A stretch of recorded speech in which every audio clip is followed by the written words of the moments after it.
नमस्कार, स्वागत है आपका हमारे चैनल नॉलेजेबल बेलिना में। तो जैसे कि इससे पहले वाली वीडियो में मैंने आपको बताया था पहलगाम हमले के बारे में, तो आज मैं आपसे चर्चा करने वाली हूँ ऑपरेशन सिंदूर के बारे में। ऑपरेशन सिंदूर जो है वह जवाबी कार्यवाही है उस हमले की जो कि पहलगाम में किया गया था। पहलगाम, इस ऑपरेशन का नाम सिंदूर इसलिए रखा गया है क्योंकि पहलगाम में जो हमला हुआ था उसमें हमारी कई हिंदुस्तानी औरतों का सिंदूर उजड़ गया था।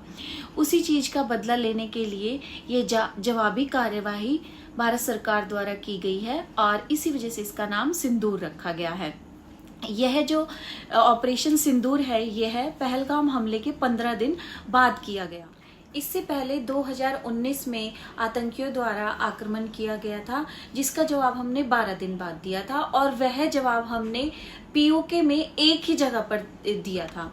और लेकिन इस बार हमने जो हमारा ऑपरेशन सिंदूर है इसके थ्रू 15 दिन बाद जवाब दिया है, जो कि पाकिस्तान के अंदर 9 जगहों जिन्हें कि आतंकवादियों का गढ़ कहा जाता है, उन 9 जगहों के नाम है मुजफ्फराबाद, कोटली, भीमबर, गुलपुर, सियालकोट, चाकमरू, मुरीद के, बरनाला और बावलपुर, जो कि जैश ई मोहम्मद के ठिकाने बताए जाते हैं। इन पे एक साथ अटैक किया है। ये जो जिन जगहों के मैंने आपको नाम बताए हैं, इन 9 जगहों पर आतंकवादी गतिविधियां की जाती थी और इन्हीं जगहों की मस्जिदों में आतंकवादियों को ट्रेनिंग दी जाती थी। Mumbai attack, Pulwama attack, Uri attack जो हुए थे वो यहीं से ऑपरेट किए गए थे। ये 9 जगह है, इंडियन टेरिटरी से 10 से 35 किलोमीटर की दूरी पर है। हमारी सेना ने बड़ी सूझबूझ के साथ ये अटैक किया है। हमारी सेना ने बड़ी सूझबूझ के साथ मिसाइलों के थ्रू ये अटैक किया। इंडियन गवर्नमेंट ने इस अटैक से पहले एक प्रेस रिलीज की जिसमें कि पूरे देशों को बताया कि 22 अप्रैल को हमारे ऊपर अटैक किया गया, जिसमें कि हमारे 26 लोगों की मौत हुई, 25 इंडियन थे और एक नेपाली था। और यह जो अटैक है धर्म पूछकर किया गया।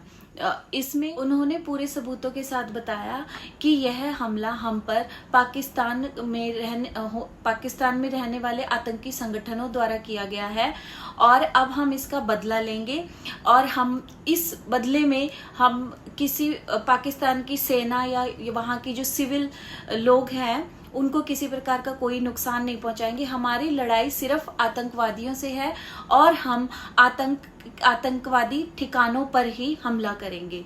और इसीलिए इंडियन गवर्नमेंट ने इन 9 जगहों पर जहां की आतंकवादी संगठन हैं वहां पर अटैक किया और यह अटैक रात के 1:30 बजे एक साथ किया गया।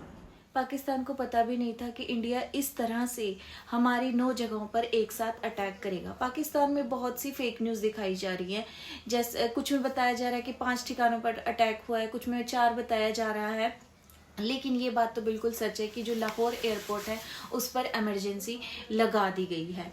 अब इसके बाद जो पाकिस्तान है वो शो करेगा बाकी देशों को, वो ये नहीं बताएगा कि ये एक्सेप्ट ही नहीं करेगा कि ये हमारे आतंकी ठिकाने थे।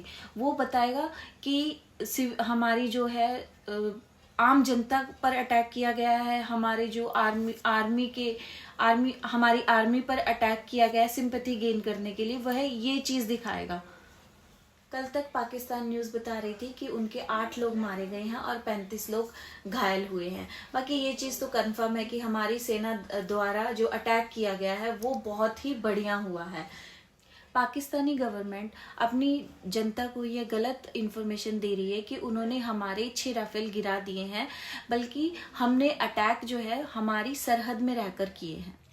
इंडियन गवर्नमेंट ने 24 मिसाइलों के साथ पाकिस्तान के आतंकी ठिकानों पर हमला किया, लेकिन जो पाकिस्तान है वह आतंकियों का इतना सगा है कि उन्होंने भारत पर जवाबी कार्रवाई शुरू कर दी है और इसमें उन्होंने जम्मू कश्मीर, राजस्थान, पंजाब और चंडीगढ़ में टोटल 15 मिसाइलों और ड्रोन के थ्रू बम गिराने की कोशिश की, लेकिन हमारी इंटेलिजेंस और रडार ने उसको वहीं पर नष्ट कर दिया, ऊपर ही नष्ट कर दिया। हमारे देश को इससे किसी भी प्रकार की कोई क्षति नहीं पहुंची है।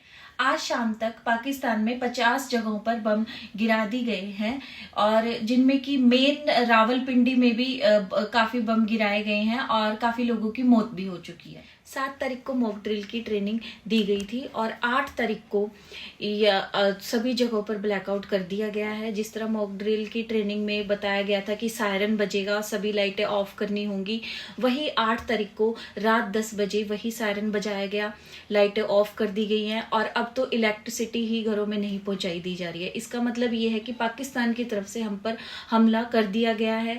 अब इंडिया भी जवाबी कार्रवाई जरूर करेगी। लड़ाई शुरू हो चुकी है और ये लड़ाई जो है लंबी चलेगी। नॉलेजेबल बेलिना की तरफ से आपको इस तरह की जानकारियां मिलती रहेंगी। आप इस चैनल को लाइक करें, सपोर्ट करें और सब्सक्राइब करें। Thank you.